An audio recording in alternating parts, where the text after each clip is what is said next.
Hello बच्चों आज हम लोग बात करेंगे किरचॉफ्स लॉ की। और इस वीडियो को देखने के बाद किरचॉफ्स लॉ के जो दो लॉज होते हैं, टोटल किरचॉफ्स लॉ की बात करें तो आपको कोई परेशानी नहीं होगी, हर सवाल आपका निकल जाएगा। और वो भी मैं जो बताने वाला हूं वो इतनी आसानी से आपकी समझ में आएगा तो आपको बेसिकली हलवा लगेगा। मजाकिया अंदाज में बोलूं तो बहुत ही ज़्यादा आसान लगेगा और पूरी चीज़ क्रिस्टल क्लियर होगी, हर सवाल आपसे निकलने वाला है। तो चलिए हम लोग चलते हैं, किरचॉफ लॉ शुरू करते हैं। अच्छा हाँ, उससे पहले एक छोटा सा सजेशन आपको कि इन वीडियो लेक्चर्स को जो मैं बना रहा हूँ ये जेईई नीट वाले बच्चों के लिए भी हैं, पूरा उसका यूज़ कर सकते हैं। बोर्ड वाले बच्चे तो कर ही रहे हैं। आपका सारे टॉपिक्स जो कॉम्पिटिटिव एग्जाम में पूछे जाते हैं मैं कवर कर दूंगा, निश्चिंत होकर एकदम पढ़िए और आसान भाषा में फिजिक्स को समझिए। इन वीडियो लेक्चर्स को जब आप सीरियल वाइज या सीक्वेंस में देखेंगे तो आपको बहुत आसान लगेगी फिजिक्स और सारे कॉन्सेप्ट क्लियर हो जाएंगे। तो इसीलिए मैं आपको सजेस्ट करूंगा कि इन वीडियो लेक्चर्स को सीक्वेंस में देखें आप। चलिए स्टार्ट करते हैं बात को। ये रहा साहब किरचॉफ्स लॉ की कहानी। आप जानते ही हैं कि ये जो किरचॉफ्स लॉ है ये अपना चैप्टर नंबर 3 में है, तो ये जस्ट टू रिमाइंड यू। आगे बात को लेके चलते हैं। अब आपको मालूम है कि जो किरचॉफ लॉ होता है इसके बेसिकली दो लॉज हैं, ये भी आपको आइडिया होगा। एक लॉ किरचॉफ का फर्स्ट लॉ या केसीएल बोलते हैं, अभी मैं डिटेल में हम लोग इसमें बात करेंगे। और ये दूसरे लॉ की कहानी कही जाए तो किरचॉफ सेकेंड लॉ है जिसे केवीएल कहा जाता है। ये लॉ क्या है और क्या करते हैं, बेनिफिशियल कितने, ये सारी बात हम लोग समझेंगे। तो चलते हैं इसके आगे और देखते हैं कि ये जो किरचॉफ लॉ है ये हमारे लिए करते क्या है। पहले इन टोटो बात करते हैं कि फायदा क्या है। देखिए, अगर सिंपल सर्किट्स के अंदर आप सीरीज पैरेलल का कॉम्बिनेशन पकड़ पाते हैं तो आसानी से सीरीज पैरेलल का रेजिस्टेंस वाला जो फॉर्मूला होता है R=R1 + R2 सीरीज के लिए और पैरेलल के लिए आप जानते हैं, लगा के क्वेश्चंस को सॉल्व कर लेते हैं। उसके बाद सेकंड कैटेगरी आती है कि भाई अगर उसमें कोई सिमेट्री हो, जिस पे वीडियो मैंने बना रखा, अगर आपने नहीं देखा तो वो देखिए। सिमेट्रिक कंडीशंस के अंदर बहुत आसानी से सवालों को निकाला जा सकता है।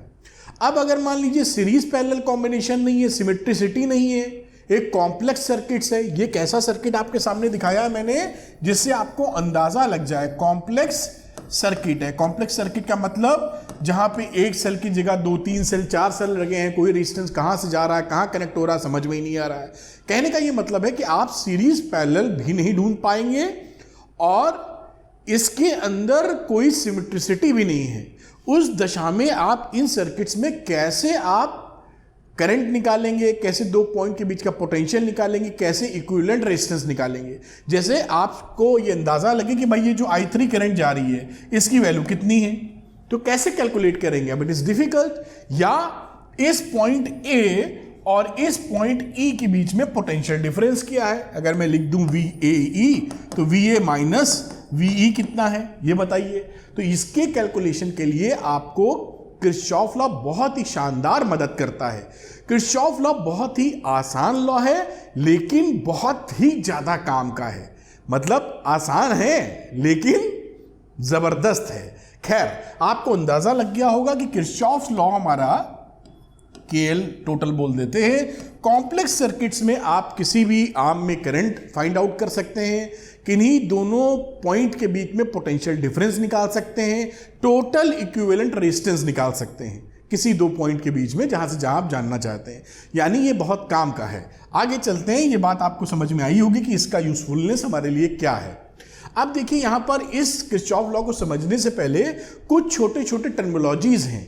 मैं ये मान के चल रहा हूं कि आपने किरचॉफ लॉ की कोई जानकारी नहीं है, इस वीडियो से ही आप जीरो से हीरो बनने वाले हैं। ऐसा मान के चल रहा हूं।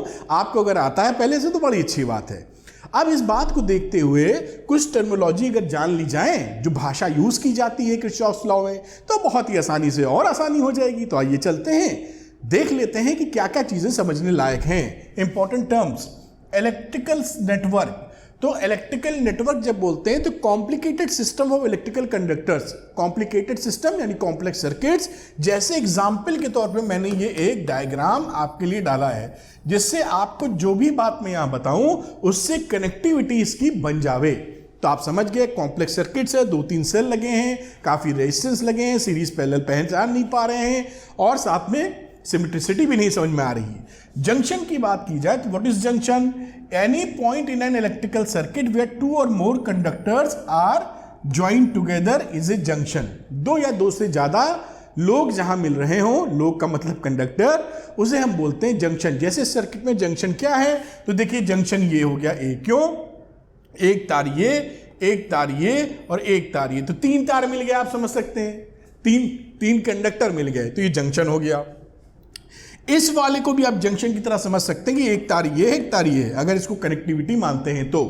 इसी तरह आप बहुत सारे जंक्शन बना सकते हैं, ये भी एक जंक्शन है, ये भी एक जंक्शन है, मान सकते हैं। भले ये कंडक्टर है, आप इसको जंक्शन ना बोलेंगे तो भी ठीक है। अगर आप एक ही तार मान लीजिए कि मोड़ दिया है, तो आप जंक्शन मत मानिए, है ना। तो आप इसको, आपको समझदारी या समझ में आना चाहिए कॉन्सेप्ट। तो इसको जंक्शन नहीं भी कह सकते हैं, कह भी सकते हैं, कोई फर्क नहीं पड़ता। ये प्योरली जंक्शन है, क्योंकि अगर इसको सीधा तार मान भी लिया जाए तो एक तो कनेक्टिविटी दे ही रहा है। तो जहां 2 या 2 से ज्यादा तार, मैंने क्यों बात बोली कि कोई बच्चा ये कह सकता है कि सर इसी तार को तो बेंड किया है, तो एक ही कंडक्टर है, तो ठीक है मत मानो जंक्शन, कोई दिक्कत नहीं होगी उससे। और यहां पे तो एक ही तार को बेंड किया, ऐसा नहीं समझ सकते, क्योंकि 2 आर्म्स आके यहां मिल ही रही हैं। तो दीज आर द जंक्शंस। अब लूप की बात करते हैं। लूप क्या होता है? Any closed conducting path in an electrical network is called a loop और मैश। तो लूप क्या हो गया? कोई भी क्लोज्ड कंडक्टिंग पाथ, बहुत ही आसान, एकदम आसान। अगर आप बात करें तो मान लीजिए ए, ये ए लिखा हुआ है, ए से चले बी, ये बी है बीच में दिख रहा होगा, फिर डी, ई, एफ, और इसको भी नाम कुछ दे दीजिए, फिर से ए आ गए, यानी A B C D E F A. अगर मैं ये पाथ लिख दूं, इस रास्ते को फॉलो कर रहे हो, तो ये क्या हो गया? क्लोज लूप हो गया साहब। लूप का मतलब ए से चले थे, घूम के क्लोज पाथ में वापस में आ गए। इसी तरह इधर वाले को लूप कह सकते हो कि ए से चले एच डी सी बी, ए आ गए, तो ये भी एक लूप है। यहां लिखना चाहो तो आप लिख सकते हो ए एच, और एच के बाद आ गया साहब डी, और डी के बाद आ गया बी, जो भी कुछ सी लिखना चाहो सी भी लिख दो, और ए, ये भी लूप है। पूरा भी लूप ले सकते हो कि यहां से स्टार्ट किए और ये देखिए इस तरह से मूव कर जाओ। Any closed conducting path in a electrical circuit is known as a loop. तो लूप का मतलब जहां से शुरू में घूम के वहीं आ जाना है। ब्रांच की बात करो, किसे ब्रांच कहेंगे आप? तो ब्रांच में देखिए क्या लिखा है, branch is any part of the network that lies between 2 junction. 2 junction के बीच में जो कंडक्टिंग पाथ पड़ता है उसे आप बोलते हैं ब्रांच। यानी अगर ए से लेकर डी तक जाना है तो ये ब्रांच हो गई। क्या है? ए बी सी डी, क्योंकि ये जंक्शन था और ये जंक्शन था, इसे ब्रांच कह सकते हो। इसी तरीके से ये एक ब्रांच हो गई, ए एच डी, 2 जंक्शन के बीच नीचे वाली एक ब्रांच हो गई। तो ये कुछ इंपॉर्टेंट टर्मिनोलॉजीज हैं जिनको समझ लेने में ही भलाई है। आप समझ गए होंगे, बात को आगे लेके चलते हैं, बहुत ही आसानी से चीजें समझ में आएंगी। अब बात करते हैं बच्चों किरचॉफ के फर्स्ट लॉ की, जिसे कई नामों से जानते हैं। मेरे ख्याल से उस पर मैंने एक स्लाइड भी बनाई है और ये बहुत मददगार स्लाइड है, बहुत ही हेल्पफुल है। क्या बोलता है देखिए, किरचॉफ फर्स्ट लॉ भी बोलते हैं इसको, दूसरा नाम किरचॉफ जंक्शन रूल भी बोलते हैं, ये देखिए लिखा हुआ है, और तीसरा किरचॉफ करंट लॉ भी बोलते हैं। कई नाम है इसके, 3 नाम समझ लीजिए, Kirchhoff first law, Kirchhoff current law जो केसीएल लिखा हुआ है शॉर्ट में, और या किरचॉफ जंक्शन रूल। तीनों का नाम अलग अलग है, काम एक ही है। काम क्या है देखिए, बहुत ही सिंपल और मजेदार बात। इन an electrical circuit the algebraic sum of currents at any junction is 0। किसी भी जंक्शन पर एल्जेब्रिक सम ऑफ करंट 0 होती है। जब हम एल्जेब्रिक सम बोलते हैं तो किसी को पॉजिटिव और किसी को निगेटिव कहना होगा। एल्जेब्रिक का मतलब है विद प्रॉपर साइन, और किसको कौन सा साइन दे रहे हैं it is up to you, मैं भी बताता हूं उसके बारे में भी। तो एल्जेब्रिक सम किसी जंक्शन पर करंट का वो 0 होता है, और the sum of currents entering a junction is equal to the sum of currents leaving the junction.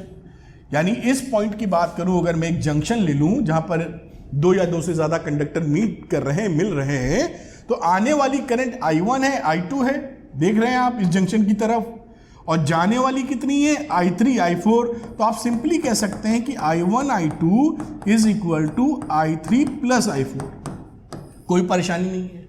अब यहां पर कई बुक्स में क्या बोला जाता है कि आने वाली करंट को पॉजिटिव ले लेंगे, साइन कन्वेंशन। तो आने वाली करंट को, इनकमिंग करंट या आने वाली करंट को, आने वाली यहीं लिख दूं, करंट को आप ले लेना बेटा पॉजिटिव। और एक क्वेश्चन और दे रहा हूं, और जाने वाली करंट को, जाने वाली करंट की अगर आप बात करें तो उसे ले लेंगे आप निगेटिव, और इनको जोड़ मारेंगे। जैसे I1 प्लस I2 लिखा तो पॉजिटिव, और I3 I4 लीव कर रही थी, जंक्शन छोड़ के जा रही थी, इसलिए निगेटिव। ये क्या है? ये यहां पर इसका एल्जेब्रिक सम है जो 0 के बराबर है। शॉर्ट में sigma I is equal to 0 या summation I is equal to 0 लिखा जाता है। अब आगे भी ऐसी बात करेंगे जब केवीएल की बात करेंगे, सेकंड लॉ की। ध्यान ये रखिएगा कि कई बुक्स में ये साइन कन्वेंशन अलग अलग होते हैं। कई बुक्स में कई तरीके से बात कही गई है, किसी ने किसी को प्लस लिया है, किसी ने माइनस लिया है। भाई यहां पर इस इक्वेशन में अगर कोई ये कह दे कि आने वाली करंट को निगेटिव लो और जाने वाली की पॉजिटिव लो, तो ये क्या इक्वेशन हो जाएगी? माइनस से मल्टीप्लाई कर दो, आएगा रिजल्ट सेम। अगर मैं ये बोल दूं यहां पर कि आने वाली करंट इज माइनस, ठीक, और जाने वाले इज प्लस, तो ये है, तो देखिए वही इक्वेशन ना, ये जो है बस माइनस से मल्टीप्लाई करके लिख दी गई है। मैं इसलिए बता रहा हूं कि कई बच्चे टेक्स्ट बुक जब पढ़ते हैं तो वो उस तरीके से नहीं समझ पाते, तो आपको ये समझना है कहानी, ठीक। बाकी डिफरेंट ऑथर्स, डिफरेंट जो किताबें राइटर्स ने लिखी हैं उसमें साइन कन्वेंशन अलग ले लेते हैं, उससे कोई परेशानी नहीं है। आप किसी साइन कन्वेंशन को फॉलो कर सकते हैं, लेकिन अगर ये वीडियो आप देख रहे हैं तो आप, मैं जो चीजें बता रहा हूं साइन कन्वेंशन की, वैसे ही डील कीजिएगा। उससे आपको हर स्टेज पे आसानी होगी। कहीं कोई किसी प्रकार का सवाल आ जाए आपको दिक्कत हो ही नहीं सकती, ठीक। तो मेरे ख्याल से आप समझ गए, डिफरेंट बुक्स में डिफरेंट साइन कन्वेंशन है, यानी कोई किताब गलत नहीं है, कहने का तरीका फर्क है। गुड। तो ये अब यहां पर एक पॉइंट और आता है जो समझ लेना चाहिए, जैसे कि ये लॉ किस पे बेस्ड है बेटा? तो ये लॉ बेस्ड है कंजर्वेशन ऑफ चार्जेस पर, क्योंकि जब किसी जंक्शन पर करंट क्या है? Flow of current, rate of flow of current. अगर यहां पर 10 खिलाड़ी आए और यहां पर ठहरने की कोई व्यवस्था नहीं है, कोई रूम अवेलेबल नहीं है, तो 10 खिलाड़ी आगे निकल जाएंगे, क्योंकि यहां स्टोरेज नहीं है अपने पास, रिजर्वायर कोई नहीं है कि जैसे पानी का पाइप होता है, पीछे से भरा हुआ पानी का पाइप है, पीछे से पानी डालेंगे तो आगे निकलेगा, क्योंकि वो फुली फिल्ड है। कोई और जगह नहीं है कि जहां पर वो पानी इकट्ठा हो सके कि आप डालें 1 लीटर पानी और आगे ना निकले। Are you getting my point? तो ये पॉइंट समझना बहुत जरूरी है। इसीलिए हम बोलते हैं कि कंजर्वेशन ऑफ चार्ज, जितने चार्जेस आए हैं उतने आगे बढ़ेंगे। सिंपल सी बात इतनी है, बस आसानी से बात समझी जा सकती है। खैर, आप इस लॉजिक को समझ गए होंगे। बहुत ही ये देखिए, इससे सरल लॉ क्या होगा? इसे लॉ कहेंगे तो लगता है यार कि लॉ तो भारी होता है।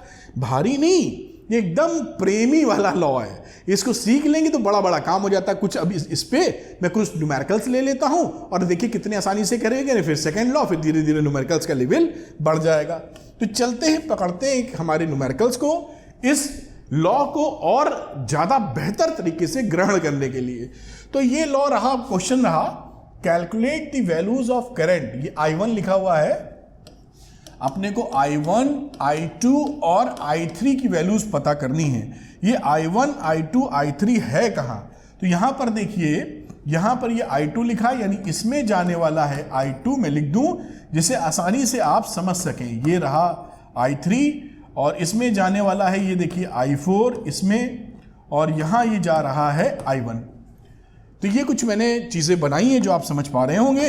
अब समझने की कोशिश करते हैं कि यहां पर इनकी वैल्यूज हम कैसे निकाल सकते हैं। बहुत आसान, देखिए कैसे आसान। यहां पर 15 एम्पियर की करंट आई, ये दिख रहा होगा आपको। 8 एम्पियर की इधर चली गई, इसमें कितनी चली गई? 8 एम्पियर। तो भाई ये जंक्शन है, इस जंक्शन में आने वाली करंट और जाने वाली करंट बराबर होनी चाहिए। तो अगर 15 में से 8 निकल गए तो कितने बचे? 7 एम्पियर। तो यहां I2 की वैल्यू कितनी हो गई भाई? 7 एम्पियर हो गई। तभी तो 7 और 8 मिलके 15 बनेंगे। तो ये आप बड़ी आसानी से समझ पाए कि I2 की वैल्यू यहां लिख लेते हैं, कि I2 की वैल्यू कितनी हो गई 7 एम्पियर। पहला आंसर आ गया, बहुत सुंदर बात। अब 7 एम्पियर करंट यहां इस जंक्शन को ले लो, अब इस बी जंक्शन की बात करोगे तो 7 एम्पियर करंट इधर से आई, 3 एम्पियर करंट इधर से आई और इधर जाएगी वही, क्योंकि एक दूसरे के ऊपर चढ़ना तो है नहीं। तो 7 और 3, 7 इधर से आ रही है, 3 इधर से, दोनों मिलके I3 में कितनी चली गई 10 एम्पियर।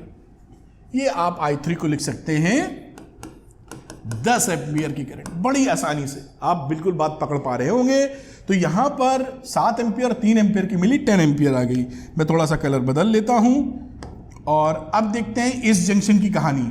इस जंक्शन में देखिए यहां पर आ रही थी 8 एम्पियर इधर से, 5 एम्पियर इधर चली गई।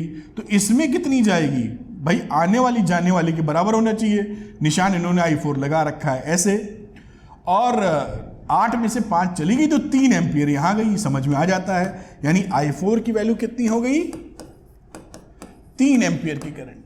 अब देखिए यहां पर ये I1 है, 3 एम्पियर इधर से आ रही है और 10 एम्पियर इधर से आ रही है, तो यहां कितनी बची 13 एम्पियर। देखो कितना आसान है, इसको जगह जगह आप इस्तेमाल करते रहोगे। ये देखिए आंसर आ गया। तो ये सवाल कराने का मकसद ये है कि जो हमारा जो न्यूमेरिकल था उसको हम आसानी से समझ सकें। समझ भी लिए हम लोग तो ये एक न्यूमेरिकल हो जाता है। अगले न्यूमेरिकल की तरफ चलते, एक न्यूमेरिकल और लिया है आपके लिए। मैं हट जाता हूं जैसे आप स्क्रीनशॉट ले सकें या इसको प्रॉपर तरीके से नोट डाउन कर सकें। और इसके पीछे वाला भी मैं दिखा देता हूं, कुछ बच्चे नोट्स बनाना चाहते हैं तो ये नोट्स बना सकते हैं किरचॉफ फर्स्ट लॉ के बारे में, कि किरचॉफ फर्स्ट लॉ क्या है। एकदम बुलेट पॉइंट्स हैं बेटा, बिल्कुल प्रेम पूर्वक पढ़िए, मस्त होके एकदम। अब चलते हैं हम लोग नंबर अगले न्यूमेरिकल के ऊपर बेटा, और देखते हैं उस न्यूमेरिकल में हमारे लिए क्या है। अब इस न्यूमेरिकल के अंदाज को समझते हैं। इन the figure shows that 3 resistance R connected with switch S. ये स्विच एस है, इससे 3 रेजिस्टेंस कनेक्टेड है। Initially the switch is open, शुरू में स्विच हमारा ओपन था, कोई दिक्कत नहीं, ओपन है तो बात ही खत्म हो गई। आगे बात समझते हैं। When the switch S is close, अब क्या किया गया है, स्विच को क्लोज कर दिया गया है। स्विच क्लोज कर दिया, find the current pass through it. अब हमारा करंट कितना पास हो रहा है इससे, 2 ओम से, यानी इस स्विच से, ये हमको निकालना है। अब देखिए यहां पर थोड़ी समझदारी दिखाएंगे और सवाल कितने प्रेम पूर्वक करेंगे आप देखिए। अब इस वाले जंक्शन का, अब इसमें देखिए वोल्टेज लिखा है, ये VA कह दीजिए, और VA की वैल्यू दी है 20 वोल्ट। ये इन्होंने B बोला है तो इस VB की वैल्यू बोली है इन्होंने 5 वोल्ट, आप देख पा रहे होंगे। और रेजिस्टेंस ये लिखा है 2 ओम 4 ओम दिख ही रहा है। अगर मैं इसको V मान लूं, इस पॉइंट को A B C या D लिख देता हूं, इसको D पॉइंट ले लूं और D पॉइंट को मैं कह दूं ये पोटेंशियल V पर है, तो इसमें जाने वाली करंट निकाल सकता हूं ना। जैसे मैं लिख दूं IAD लिखना चाहता हूं, IA से D में जाने वाली करंट, तो क्या होता है potential difference V is equal to IR। I के लिए V अपॉन R, V कितना रहा potential difference, delta V upon R लगाओगे ना, तो डेल्टा V कितना रहा बच्चों, बहुत आसानी से। करंट का डायरेक्शन ये पकड़ा है हम लोगों ने, इधर से आ रही, इधर से भी आ रही है और इधर जानी है, तो ये ज्यादा से कम पोटेंशियल पे जाएगी। तो आप इसको लिख सकते हो 20 minus V potential difference upon 2, ये करंट हो गई। देखिए बिल्कुल आसानी से समझ रहे होंगे, मक्खन। अब देखिए अगला बहुत सरल, यहां पे आइए, B से D में जाने वाली करंट, ये लिखा BD, देखिएगा कितना आसान है। फिर वही डेल्टा V अपॉन R। अब करंट का डायरेक्शन ये, ज्यादा वोल्टेज से कम वोल्टेज की तरफ करंट जाती है, तो आप क्या करें, ज्यादा वोल्ट से कम वोल्टेज वाले को घटा दे, और रेजिस्टेंस कितना है 4 ओम, तो 5 माइनस V अपॉन 4 हो गया IBD। अब आप समझदार हैं कि इस जंक्शन पर ये 2 करंट जो आ रही है वही तो इससे जाएंगी, वही तो इससे जाएगी। अब मैं लिख देता हूं, देखिए according to KCL first law के अकॉर्डिंग मैं बड़े प्यार से लिख सकता हूं, क्या लिख सकता हूं कि current IAD plus IBD must be equal to DS लिख देता हूं। चलो IDS, भाई ये करंट मिलके जो जाने वाली करंट है उसके बराबर होना चाहिए। बिल्कुल सही बात। अब इसी बात को थोड़ा सा और आगे बढ़ जाते हैं। IAD का मतलब हो गया 20 minus V upon 2 plus IBD हो गया 5 माइनस V अपॉन 4, और IDS की बात कर लेते हैं। अल्टीमेटली यहां जा रहे हैं तो ये पोटेंशियल कितना है, इसका पोटेंशियल लेते हैं 0। करंट का डायरेक्शन ऐसे ज्यादा से कम की तरफ जा रहा है, तो V minus 0 upon resistance is 2। बहुत ही आसानी से आ गया। इसको कर लीजिए सॉल्व करना आप जान ही रहे हैं। इसको लिख सकते हो 10, 2 से डिवाइड कर दो, V/2 यहां पे कर दो तो आ गया 5/, या ऐसे करने की जगह 4 से ही मल्टीप्लाई कर दो, दिस इज मच इजियर। अब इसको थोड़ा सा मिटाने में परेशानी का सामना, 4 से मल्टीप्लाई कर दिया तो ये कितना बना 40 माइनस 2V, 5 माइनस V और ये 2V, क्योंकि 4 से मल्टीप्लाई किया था। बस ये 2 3 5V आ गया यहां पर, और ये कितना हो गया 45। तो 5V इज इक्वल टू 45, सही लिखा ना, 45 और 3 2 5, तो V कितना आ गया 9 वोल्ट। यहां से हमारा आ गया, कलर थोड़ा बदल लेता हूं, V is equal to 9 volt, यानी ये इसकी वोल्टेज कितनी है 9 वोल्ट। अब इससे जाने वाला निकाल लो करंट, तो I3 की वैल्यू कितनी हो गई, मतलब इसमें जो जा रही है वैल्यू I3, उसकी वैल्यू हो गई, यहीं इसी स्लाइड पे लिख देना चाह रहा हूं, यहां लिख देते हैं I3 बोल देते हैं इसमें जाने वाली करंट को। उसको क्या लिख दोगे, पोटेंशियल डिफरेंस, तो 9 में से 0 वोल्ट घटा दो, तो 9 volt minus 0 volt upon resistance is 2 ओम, तो वैल्यू हो गई 4.5 एम्पियर, और यही आपका आंसर आ गया। दिस इज योर आंसर, तो this is your answer, answer is 4.5 ampere. मेरे ख्याल से आप बिल्कुल प्यार से कनेक्ट कर पाए होंगे, इसको नोट कर सकते हैं। ऐसे सवाल बढ़िया सवाल हैं और नीट रीड में तो प्रेम पूर्वक से आते हैं, बिल्कुल आते हैं, और कितने सरल हैं। मैं हट जाता हूं, इसका आप स्क्रीनशॉट नोट ले लीजिए या राइट डाउन कर लीजिए। अब थोड़ा सा अंदाजा हमको पहले लॉ के बारे में मिल चुका है। अब हम आगे बढ़ेंगे, और आगे बढ़ने पर आते हैं हम लोग किस पे, किरचॉफ सेकंड लॉ के ऊपर, बहुत ही शानदार तरीके से प्यार से। अब देखिए मस्त एकदम लॉ है साहब, किरचॉफ का सेकंड लॉ, या इसको हम लूप लॉ भी बोलते हैं, या किरचॉफ वोल्टेज लॉ भी बोलते हैं। तो इसको 3 नामों से जानते हैं, तीसरा नाम लिखा नहीं है, आप लिख सकते हैं किरचॉफ, कई लोग इसको बोलते हैं वोल्टेज लॉ, जिसकी वजह से शॉर्ट फॉर्म हमने KVL लिखा है। तो किरचॉफ का सेकंड लॉ या लूप रूल या किरचॉफ वोल्टेज लॉ लगा दीजिए। क्या बोलता है, बहुत ही बढ़िया चीज बोलता है, कहता है around any closed loop, keyword loop क्या था बता दिया था आपको, तो किसी क्लोज लूप में algebraic sum of changes of potential must be 0, यानी किसी लूप में जहां से चलना शुरू किए हो, चक्कर लगा के अगर आप वहीं आ जाते हो, तो पोटेंशियल का एल्जेब्रिक सम 0 होना चाहिए, क्योंकि पोटेंशियल डिफरेंस तो खत्म हो जाता है। मैं आपको समझाता भी हूं और साइन कन्वेंशन भी बताऊंगा। ये जो लॉ है किस पे बेस्ड है, ये लॉ बेस्ड है कंजर्वेशन ऑफ एनर्जी के ऊपर। तो इसको थोड़ा पकड़ के रखिए, क्योंकि जो वोल्टेज होता है summation delta V is equal to 0, voltage energy का ही पार्ट है, W/Q आपने पढ़ रखा है। तो ये मेरे ख्याल से अगले पॉइंट में यहां समझाने के लिए बनाया है, इसको आप नोट भी कर सकते हैं। इस लॉ को कहने का ये मतलब था, देखिए अगली स्लाइड में जो बात आ रही है कि अगर आप यहां से मूव करते हैं, अब मूव करने में आप क्लॉकवाइज भी मूव कर सकते हैं। सपोज नीचे का एग्जांपल ले रहे हैं, तो मूवमेंट हो सकता है A B C D E F A, A B C D E F A, यानी ऐसे मूव करें। आप ऐसे भी मूव कर सकते हैं जिसे क्लॉकवाइज कहेंगे, या जो एरो बना है एंटी क्लॉकवाइज भी मूव कर सकते हैं। जहां से चले थे वहीं पहुंच गए, क्लोज लूप, बीच में नहीं रुकना है। तो आप जब शुरू कर इसके बीच का पोटेंशियल डिफरेंस का एल्जेब्रिक सम जब लेंगे, उसकी वैल्यू 0 होगी। जब एल्जेब्रिक सम की बात कर रहे हैं तो प्लस माइनस होना चाहिए, किसे प्लस और किसे माइनस लेना अभी हम आपको बताते हैं, ठीक। अब यही लूप आप ऊपर ले लीजिए, तो भी आप क्लॉकवाइज एंटी क्लॉकवाइज कोई भी डायरेक्शन आप पसंद करके, मतलब जो आपको कंफर्टेबल लगे उसके हिसाब से आप डायरेक्शन को चूज कर सकते हैं, कोई दिक्कत की बात इसमें नहीं है। अब आप एक और अगली बात करते हैं हम लोग, जहां पर आपको रूल के तौर पे बात ध्यान रखनी होगी। मेरे ख्याल से इसके नीचे बताना चाहिए मुझे। देखिए पूरी इसको हटा ही देते हैं पहले। अब रूल के तौर पे कहां प्लस और माइनस लेना है, मान लीजिए एक आपका रेजिस्टेंस है R, ये पॉइंट है A और ये पॉइंट है B, समझना मेरी बात प्यार से, और हर चीज सही होगी आपकी। आपका इसमें करंट का डायरेक्शन किधर है, this is the direction of the current, और आप मूव कर रहे हैं करंट की ही डायरेक्शन में, मतलब एंटी क्लॉकवाइज और क्लॉकवाइज जो भी, जैसे कि मैं आपको समझाऊं थोड़ा कि अगर आप यहां पर अगर आपने करंट ऐसे बना रखी है, देखिए रुक जाओ भाई, करंट अगर ऐसे बना रखी है और आपका मूवमेंट एंटी क्लॉकवाइज है, ये देखिए ऐसे है मूवमेंट, तो इस समय आप जब इसमें आएंगे तो इसी डायरेक्शन में जाएंगे ना इसमें, क्योंकि करंट तो ऐसे जा रही है, देखिए पकड़ पा रहे हो ना, ये जो डायरेक्शन बना है इसके अनुसार करंट का डायरेक्शन और आपके चलने का डायरेक्शन एक ही है।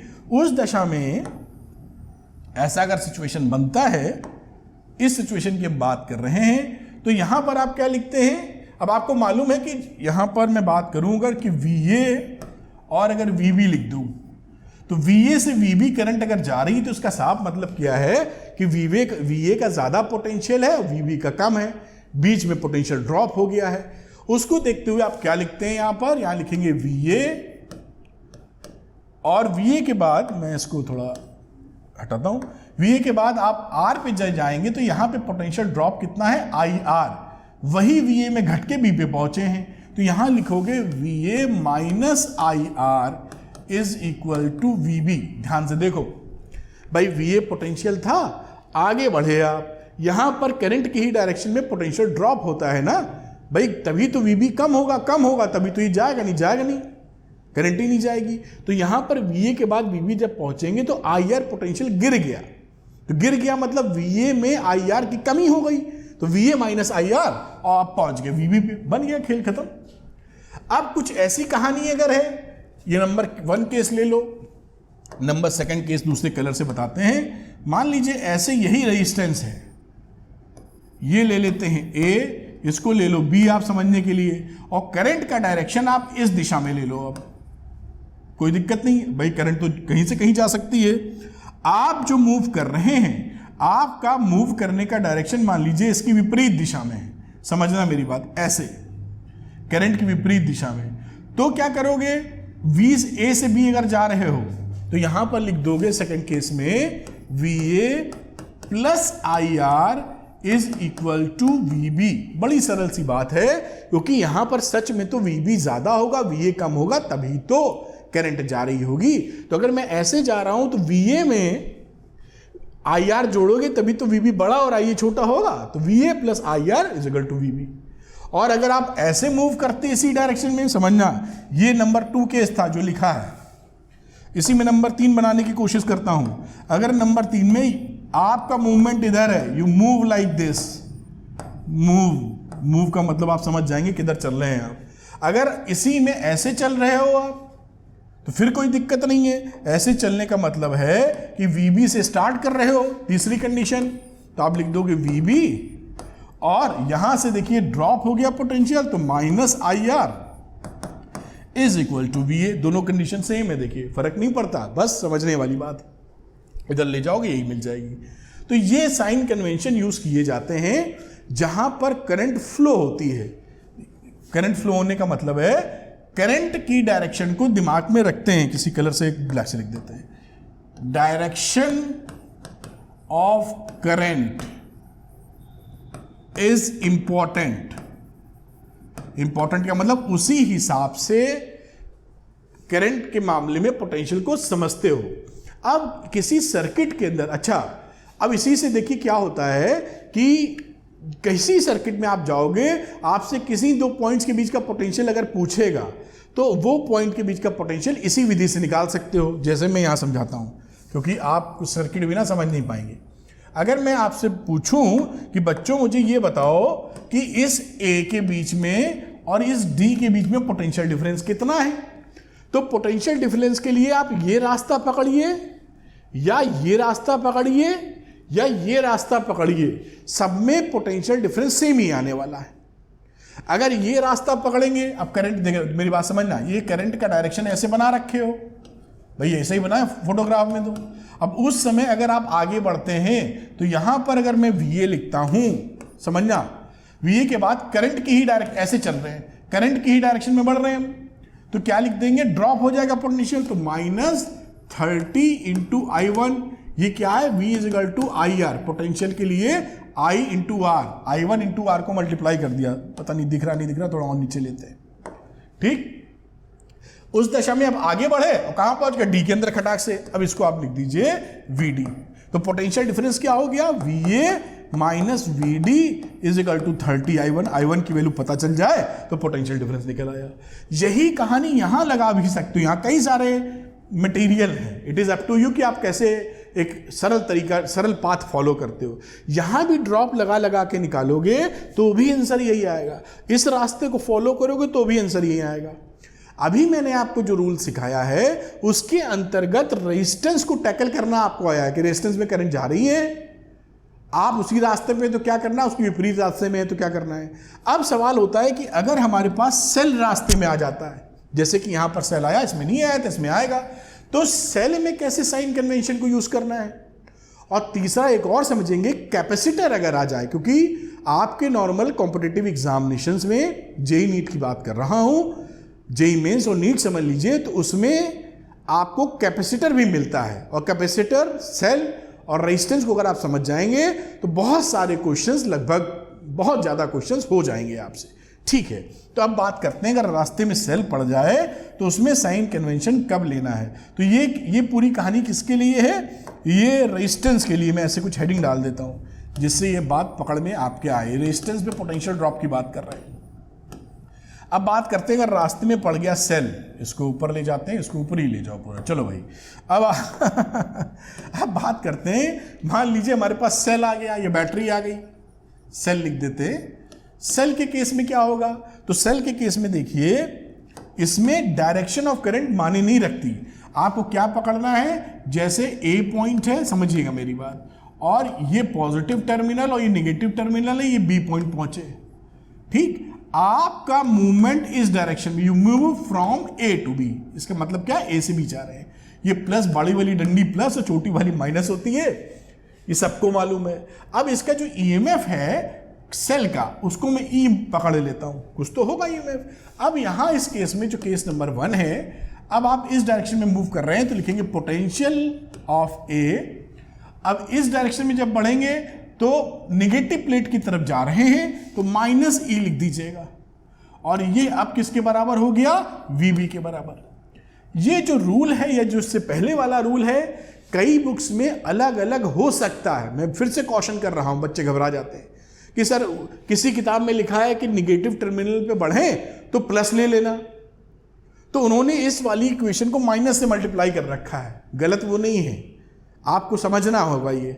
तो वो भी सही है, जो मैं बता रहा हूं मैं भी सही हूं, लेकिन मेरे वाले में फायदा क्या मिलेगा आपको, कि कोई बंदा अगर पूछे ए और बी का पोटेंशियल डिफरेंस बताओ, तो सीधे पोटेंशियल डिफरेंस निकाल सकते हो, वीए वीबी इधर लिया, VA minus VB is equal to E. तो किन्हीं दो पॉइंट्स के बीच में पोटेंशियल निकालने की बारी आ जाएगी, तो इस लॉजिक से आपको ऐसे ही रास्ता चल पड़ना, पोटेंशियल डिफरेंस आ जाएगा। बात पकड़ में आ रही होगी, इसमें कोई तब्दीली करने की, चेंज करने की आवश्यकता नहीं पड़ेगी, ये अच्छी बात है इसमें। खैर, आप अब इसमें देखिए, करंट का जिक्र नहीं किया है, कोई करंट की इंफॉर्मेशन नहीं है इसमें, तो current is not important in this case. Current I is not important, ये ध्यान रखना। पहले वाले में वो इंपॉर्टेंट था, उसकी दिशा के अनुसार कार्यक्रम कर रहे थे, इसलिए मैं गोला लगा के लिख रहा हूं कि किसी भी कीमत पे आप इस बात से चूके ना। अब यहां पर बात कर लेते हैं दूसरी कहानी की। मान लीजिए ए से चले और निगेटिव टर्मिनल पहले पड़ा और पॉजिटिव बाद में पड़ा, ये ए बी है, ये माइनस, ये प्लस, और ई ले लेते हैं इसको। नंबर 2 केस जो दूसरा बनाया है। अब आपका जो मूवमेंट है वो सपोज करिए ऐसे ही बढ़ रहे हैं आप, यू मूव लाइक दिस, ठीक। उस सिचुएशन में आप लिखेंगे VA, बहुत मधुर संबंध, और इधर जब बढ़े आप तो पॉजिटिव प्लेट की तरफ जा रहे हैं तो आप लिखेंगे प्लस ई, और ये बराबर हो जाएगा VB के बराबर। तो इतना करना है, देखिए कोई इसमें परेशानी नहीं, बड़े प्यार से इस बात को ध्यान रखिए। मैंने आप इस बात को भूले ना, इसलिए ये लिख दिया है कि इसमें करंट किधर से किधर जा रही है उसको देखने की आवश्यकता नहीं है। आपको केवल सेल का टर्मिनल की पोलैरिटी यानी प्लस माइनस देखना है, दैट्स ऑल। किधर आप जा रहे हैं, किधर क्या पोलैरिटी बढ़ रही है, प्लस हो रही है कि माइनस। भाई सेल के अंदर जाएंगे प्लस की तरफ तो पोटेंशियल बढ़ता है। बिल्कुल एब्सोल्युटली फैंटास्टिक लॉजिक, समझ में आ गया। तो ये सेल की कहानी हो गई। अब एक छोटी सी कहानी और समझ लेते हैं कैपेसिटर की, तो अंदाजा रखिए, इसको नोट करिए, अभी मैं मौका दूंगा आपको। अगली बात करते हैं बेटा, जिसे मैं कहना चाहूंगा कैपेसिटर, कि अगर सर्किट में कैपेसिटर हो, जो कि कॉम्पिटिटिव एग्जाम में होता है, तो कैपेसिटर के केस में क्या कहानी होगी। तो यहां एक डायग्राम बनाते हैं और कैपेसिटर में दोनों डंडे होते हैं बराबर, आप जानते हैं इसका सिंबल, ये रहा B, ये रहा बच्चों A। अब इसमें से कोई प्लेट प्लस और कोई माइनस होगी, मान लेते हैं ये प्लस है, ये माइनस है, ठीक। इसमें कोई Q चार्ज आ रहे हो, Q चार्ज होगा इसके ऊपर, ये सब कैपेसिटर में आपने पढ़ रखा है। अब यहां पर जब इक्वेशन इसकी लिखने जाओगे तो इसका कैपेसिटेंस भी लिखना जरूरी है, कि इसका मान लो कैपेसिटेंस C है। तो पोटेंशियल ड्रॉप क्या लिखते हो, VA से शुरू करो और जिस प्लेट की तरफ जा रहे हो, वही सेल वाला, माइनस प्लेट की तरफ जा रहे हैं तो पोटेंशियल ड्रॉप हो जाएगा। पोटेंशियल ड्रॉप में आप जानते हैं कैपेसिटर का फॉर्मूला कि Q is equal to CV होता है। तो जब पोटेंशियल निकालने की बारी आएगी तो Q अपॉन C लिखोगे। ये कैपेसिटेंस या कैपेसिटर में आप पढ़ चुके हैं। तो यहां पर आप लिखोगे VA minus Q upon C is equal to VB, बस खेल खत्म। हाँ, इसमें किधर बढ़ रहे थे ये तो निशान लगा ही दूं, ये यहां पर आपका मूवमेंट था इस डायरेक्शन में। देखिए कितने आराम से, बिल्कुल कुछ टेंशन ही नहीं। इसमें भी करंट वरेंट देखने की आवश्यकता नहीं। अब शुरू में आप बनाए होंगे करंट, तो प्लस और माइनस आपने बनाया होगा जब चार्जेस फ्लो किए होंगे, बस इतना दिखना प्लस और माइनस वाली प्लेट। मेरे ख्याल से आप अंदाजा पकड़ पा रहे हैं। दूसरा एक फिगर पकड़ते हैं, समझ तो आप गए होंगे, लेकिन फिर भी दूसरे में A से चलते हैं और पहले आ जाती है, सपोज करिए निगेटिव प्लेट। उसमें क्या है, ये आ गई निगेटिव, ये आ गई प्लस, वही QC दोनों वैल्यू दे रखी है। और आपका जो मूवमेंट है वो मूवमेंट इसी डायरेक्शन में है, कहीं भी हो सकता है मूवमेंट, लेकिन आपको समझाने के लिए। तो उस समय केस 2 सिचुएशन में क्या लिखोगे, VA। अब क्योंकि इस पॉजिटिव प्लेट की तरफ जा रहे हो, प्लस Q/C, ये तो वोल्टेज गेन हो गया, और VB पहुंच गए, खेल खत्म हो गया। देखिए तीनों ये इसके रूल हो गए। इन रूलों को आप फॉलो करेंगे। ध्यान क्या देना है कि सबसे पहले वाले रेजिस्टेंस वाले रूल में करंट का डायरेक्शन बहुत इंपॉर्टेंट था, आपका मूवमेंट प्लस करंट का डायरेक्शन। बाकी दोनों रूल में करंट देखने की, क्योंकि अगर ये DC में लगाओगे तो चार्ज होकर बंद कर देता है करंट, तो आपको केवल प्लेट्स की पोलैरिटी देखनी है और वहां सेल की पोलैरिटी देखनी है। बस पॉजिटिव प्लेट पे जा रहे हो तो प्लस कर देना, नेगेटिव प्लेट की तरफ जा रहे हो तो नेगेटिव कर देना। इसको नोट कर लीजिए। फिर मैं आगाह कर रहा हूं, डिफरेंट बुक्स में डिफरेंट साइन कन्वेंशन हो सकते हैं, बिल्कुल ना घबराइए। ये साइन कन्वेंशन फॉलो करेंगे, कुछ भी गड़बड़ नहीं होगा, सारे सवाल 100% सही निकलेंगे और मक्खन की तरह निकलेंगे। सवाल कर भी रहे हैं हम लोग, जिससे आप पूरी बात समझ आए। तो बहुत तेजी से इस रूल को आप नोट डाउन कर लीजिए बेटा। तो आप समझ गए थे। यहाँ से मेरे ख्याल से यहाँ से दिखा देता हूँ, तो आप वीडियो को पॉज करें और जल्दी से नोट डाउन कर लें। वीडियो को पॉज करें और नोट डाउन कर लें। फिर बेटा वीडियो को पॉज करिए और नोट डाउन कर लीजिए। कर लिया होगा। अब कैपेसिटर की बारी है तो वीडियो को पॉज करें और नोट डाउन कर लें। तो ये रूल हो जाते हैं। अब कुछ इस पे बेस कुछ क्वेश्चंस लगाते हैं जिससे अपना कॉन्सेप्ट सुपर स्ट्रांग हो जाए। तो आइए चलते हैं। तो आइए बच्चों लगाते हैं अगला क्वेश्चन। बहुत ही मजेदार और सरल सवाल, आपके लॉजिक को करेगा स्ट्रांग। चलिए देखते हैं। The diagram shows A close path. ये बाजू में डायग्राम बना हुआ, उम्मीद आपको दिख रहा होगा। थोड़ा मैं नीचे कर लेता हूं शुरुआती दौर के लिए, पूरा दिख जाए अच्छे से। In an electrical circuit find the current in 2 ohm resistor. 2 ohm resistor है कहाँ? ये 2 ओम रजिस्टर है, ये है भाई साहब। इनके अंदर करंट हमको निकालनी है। Find the current I shown in the figure. हमको ये आई निकालनी है। फाइंड द करंट आई, ये आई हमको फाइंड करनी है कि आई हमारी कितनी होगी। अभी निकालते हैं हम लोग, कोई टेंशन की बात नहीं। अब यहां पर हम लोग किरचॉफ के दोनों रूल का उपयोग करेंगे, जहां जैसा मजा आ जाए जो हमारे लिए आसान कर रहा है। तो ये पड़ा जंक्शन सी। आपने देखा था आने वाली करंट जाने वाली के बराबर, तो आने वाली इज आई, जाने वाली इधर 2 एम्पियर है, तो इधर जाने वाली कितनी हो गई, आई में से 2 एम्पियर घटा दो, ये करंट इधर जा रही है, जंक्शन रूल पहले वाला लगा दिया, जिसे केसीएल किरचॉफ्स करंट लॉ भी बोलते हो। ये I माइनस 2 यहां जा रही है, 2 एम्पियर यहां गई, और ये आगे 2 एम्पियर, इसके अंदर कितनी करंट है, 2 एम्पियर की, निपट गई आगे, बढ़िया। अब ये I माइनस 2 यहां गई, यहां पहुंची, अब 3 एम्पियर इधर जा रही है, तो इसी में से 3 एम्पियर गई होगी, तो ये बची कितनी इधर वाली current, I minus 2A plus 2A नहीं लिखना चाहिए था, 2 लिखना चाहिए था, एम्पियर तो यूनिट है, वरना आप हो जाओगे वेरिएबल से कंफ्यूज।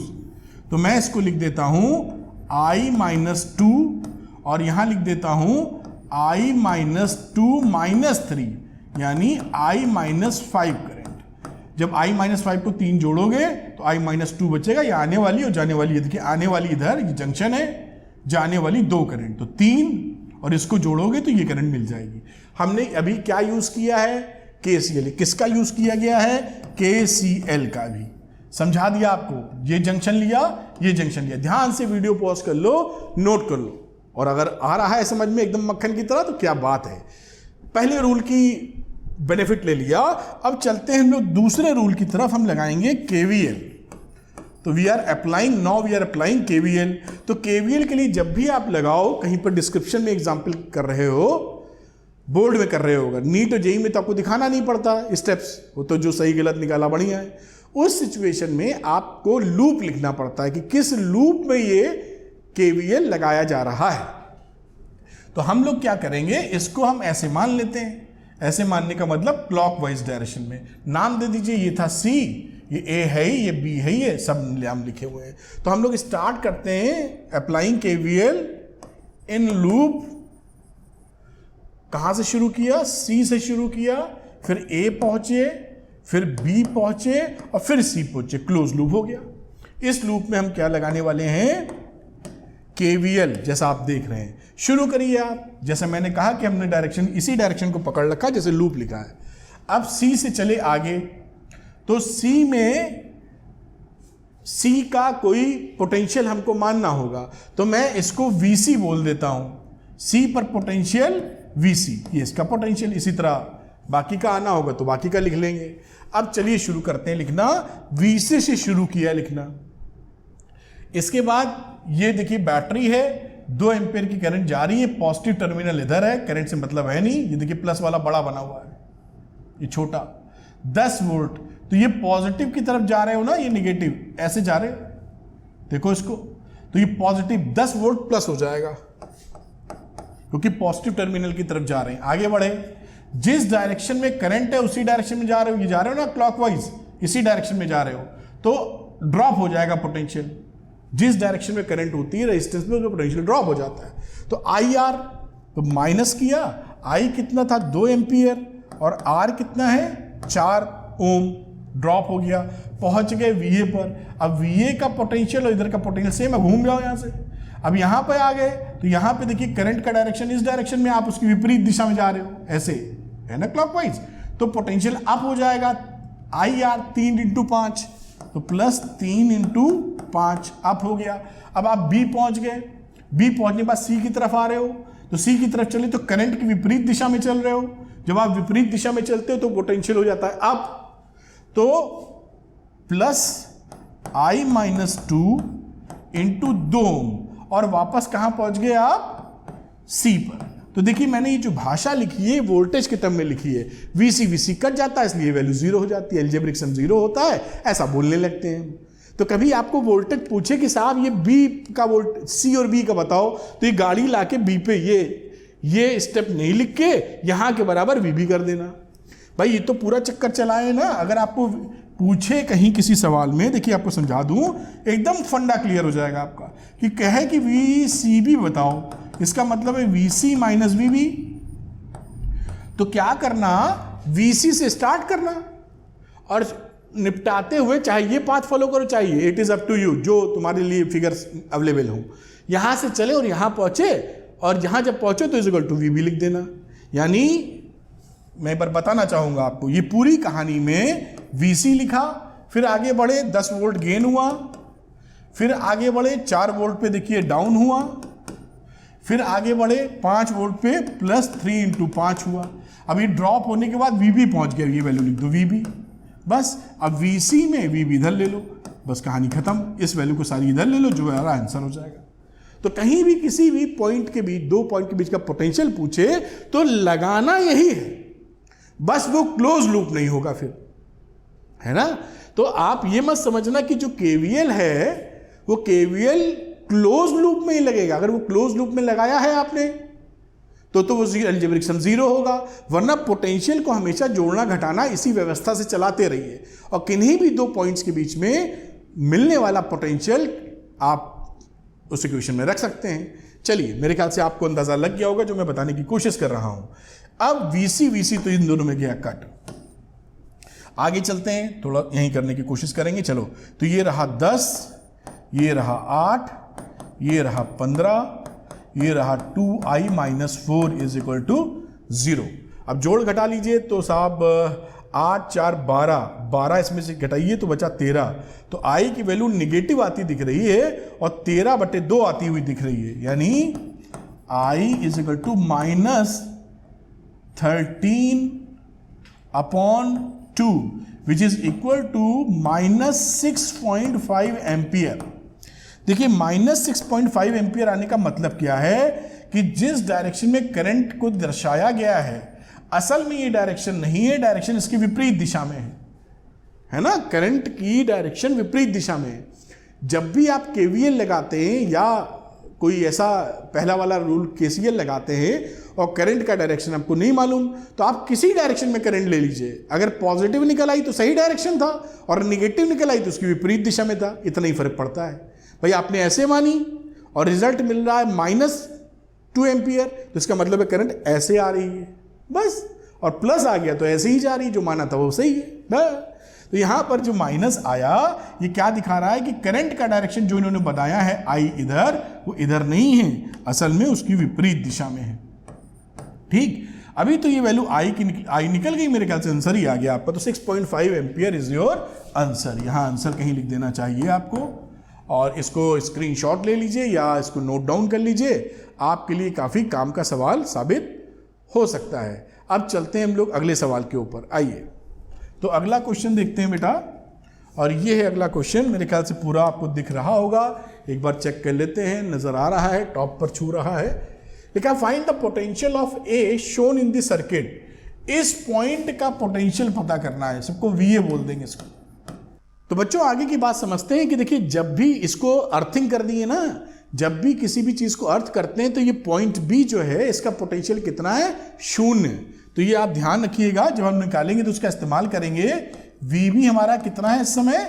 0, क्योंकि ये अर्थ से कनेक्टेड है। ये अर्थ का सिंबल है, आपको पता ही है, मैंने सारे डिटेल्ड वीडियो पहले बना रखे हैं, आप देखेंगे तो मजा आ जाएगा। खैर, आप क्लोज लूप का जिक्र करते हैं, कुछ नाम दे देते हैं। AB तो यहाँ पे लिखा है, किसी को C और किसी को D मान लो, नामकरण हो गया।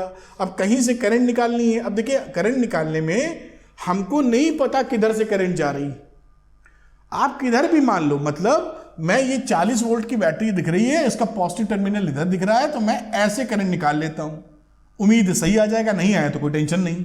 मान लो I करंट यहां से चली, प्लस वाले से चली, ये माइनस है, I चली, तो ये सेम आर्म है, तो यही करंट इसमें जाएगी। देखिए, आने वाली करंट और जाने वाली करंट बराबर। ये यहां पर सेम करंट I जा रही है, इस लूप में I, अगेन जंक्शन पे आने वाली जाने वाली बराबर। यहां पर भी I चली और घूम के वापस I ऐसे पहुंच गई। तो सब में जाने वाली करंट आप समझ चुके हैं, I, यानी एक तरीके से मैंने KCL को अप्लाई कर दिया इसमें। अब हम लगाएंगे KVL। तो नाउ वी आर अप्लाइंग, कौन सा अप्लाइंग? KVL। बहुत ही सरल, लूप लिखना मस्ट है। अगर आप डिस्क्रिप्टिव आंसर में हैं, MCQ में, तो लूप ना लिखिए, अपना काम कर लीजिए।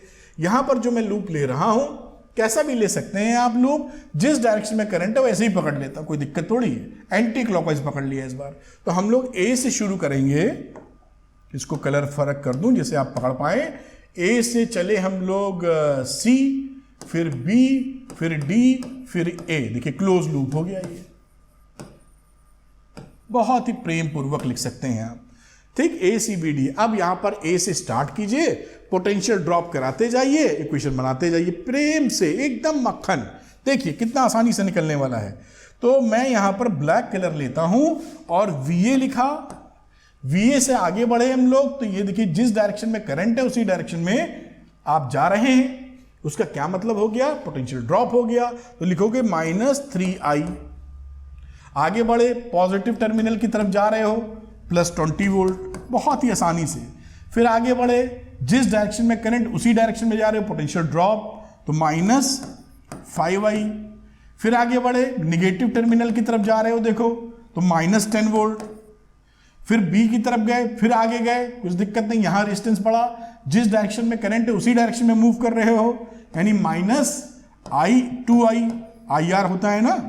फिर आगे बढ़े, 40 वोल्ट प्लस टर्मिनल की तरफ जा रहे हो, तो +40, और कहां पहुंच गए, ए पर। इसको लिख सकते हो VA। ठीक, या ये VA ना लिखो तो इसको बराबर कर देंगे धाएं से 0। मतलब ये मैं इसलिए लिख रहा हूं कि कभी पोटेंशियल डिफरेंस निकालना हो तो भी गलती ना हो। ये देखिए VA निपट गए। अब यहां से I निकलने वाला है, तो ये रहा -3, -5 और -2, तो 5, 3, 8, 2, 10, 10I हो गया। 20 और 2 मेरे ख्याल से 60 हो गया, ऐसा लग रहा है, = 0। आप बिल्कुल बढ़िया तरीके से समझ पा रहे हैं। तो एक बार चेक कर लेते हैं कि फिगर सही है क्या। 20, 40, 60, 50 आया, सॉरी ये 50 है, तो यहां पर 50 लिख देते हैं। तो I कितना आ गया, I आ गया 50/10, which is equal to 5 ampere. तो आंसर नहीं है, मैं आंसर लिखने जा रहा हूं, आंसर नहीं है ये, आंसर तो कुछ और निकालना है। तो मैं इसको हटाता हूं और इसको ऐसे अंडरलाइन करता हूं कि I की वैल्यू 5 एम्पियर हमारी आ चुकी है। अब कुछ नहीं करना, VA और B के find the potential point of A shown in. B का पोटेंशियल 0 मालूम है, VA - VB निकाल लेंगे। यानी हम लोग क्या करेंगे, VA - VB निकालेंगे। अब हमको पता है कि VA - VB में VB अर्थिंग में है, तो ये वैल्यू तो VA - 0 के बराबर है, यानी VA है, यही VA हो जाएगा। तो A से B की तरफ आना है, जो पाथ आप चाहें। तो हम कौन सा पाथ चाहते हैं, जिसमें झंझट कम हो। तो इसमें 4 आइटम दिख रहे हैं, इसमें 2 आइटम दिख रहे हैं, तो ये पाथ फॉलो कर लो, जल्दी निकल आएगा। बहुत अच्छी बात। तो थोड़ा सा फिगर की सहायता लेनी है, तो मैं यहीं कहीं लिखने की कोशिश करूंगा। तो थोड़ा छोटा करना पड़ेगा, नहीं फिगर निकल लेगा ऊपर। खैर, मैं इसको थोड़ा छोटा करता हूं, अब मेरे को जगह मिल जाएगी शायद। और अब यहां पर मैं लिखता हूं, KVL अप्लाई कर रहे हैं हम लोग। लूप लेने की आवश्यकता नहीं, पोटेंशियल डिफरेंस की बात करेंगे तो लूप नहीं ले रहे हैं। शुरू कीजिए VA से। तो देखिए मैंने VA लिखा, पाथ कौन सा ले रहे हैं ये लिख दूं, जिससे कि बच्चा कंफ्यूज ना हो। तो पाथ हम लोग चल रहे हैं VDB, ये पाथ फॉलो किया, जिसे आप शॉर्ट में ADB भी लिख सकते हैं। क्लोज पाथ नहीं है, लेकिन ADB फॉलो कर रहे हैं। अब उसमें तो शुरू किया VA, जो पोटेंशियल था, आगे बढ़े, इधर जा रहे हो अब आप, तो माइनस टर्मिनल यानी -40 लिखोगे। आगे बढ़े, करंट की विपरीत दिशा में पोटेंशियल F, तो V = IR यानी कि 2I, और आप पहुंच गए VB पर, तो this is equal to VB। आप देख पा रहे होंगे बिल्कुल आसानी से, ये देखिए कितना आसान है। अब यहां पर देखिए साहब, इससे सरल क्या हो सकता है। अगर मैं बात करूं VA की, I की वैल्यू हमको मालूम है, कहां गई, 5 एम्पियर, तो -40 प्लस 2 × 5, और VB की वैल्यू थी 0। उस दशा में VA कितना हो गया, 40 - 10 यानी 30 वोल्ट। देखिए 30 वोल्ट हमारा आ रहा है VA का पोटेंशियल, यही हमको निकालना था। This is your answer. एक बार चेक कर लेते हैं कि आंसर में क्या पूछा था। वैसे यही पूछा है, find the potential of A shown in the circuit. क्या बात है, 30 वोल्ट इज योर आंसर। अब इसको आप थोड़ा सा वीडियो को पॉज करके नोट कर लें। ऐसे सवाल आपको बहुत, देखिए दोनों अप्लाई कर दिया, कितने प्रेम पूर्वक एप्लीकेशन हो जाता है। अगला सवाल लेंगे हम लोग, इसको नोट कर लीजिए, वीडियो को पॉज करें और नोट डाउन करें, थोड़ा सा ऊपर ले जाते हैं और आप इसको स्क्रीनशॉट या नोट डाउन जैसे भी करना चाहें कर सकते हैं। चलिए अगले क्वेश्चन की तरफ चलते हैं। तो बच्चों करते हैं अगला न्यूमेरिकल, और ये न्यूमेरिकल भी देखिए इंटरेस्टिंग है बहुत सरल। अब यहां पर एक डायग्राम, सर्किट डायग्राम बनाया, लिखा है find the potential difference between the points A, ये रहा point A, and B, B कहाँ है, ये पॉइंट है बी। तो इन दोनों के बीच का पोटेंशियल डिफरेंस हमको निकालना है। बिल्कुल निकाल लेंगे। अब देखिए बीच में ये एक सीढ़ी बनी हुई है, लेकिन असल में ना ये जो सीढ़ी है ये किसी काम की नहीं है। क्यों काम की नहीं, दिखाता हूं आपको। देखिए अब करंट, पहला लॉ लगा दो केसीएल। तो पहले करंट के अनुसार इसमें करंट ले ले, एक ही सेल पड़ा हुआ, पॉजिटिव से निकलेगा करंट, ऐसा मान लीजिए, मान क्या लीजिए होता ही है, और इसकी वैल्यू कह देते हैं, मान लीजिए I1 बढ़ा। अब I1 इधर चला। अब यहां पर अगर इस रास्ते से जाएगा तो करंट लौटेगा कहां से, लौटने का वही पाथ तो होता नहीं, तो इस एक क्लोज लूप चाहिए करंट चलने के लिए, क्लोज सर्किट चाहिए। तो अगर ये जाएगा तो इसी रास्ते से लौटेगा नहीं, दूसरा रास्ता उपलब्ध नहीं है, तो ये जाएगा ही नहीं फिर। यानी ये जो आर्म लगी है इससे करंट नहीं जाएगी, किसी काम की नहीं समझो। तो करंट यहीं मूव कर जाएगी I1, और इधर जाते हुए वापस I1 चली जाएगी, करंट हो गया। अभी नाम कुछ दे देंगे जब लूप लगा रहे होंगे, अभी देखते हैं। यहां बातचीत की जाए, यहां से करंट निकालो I2।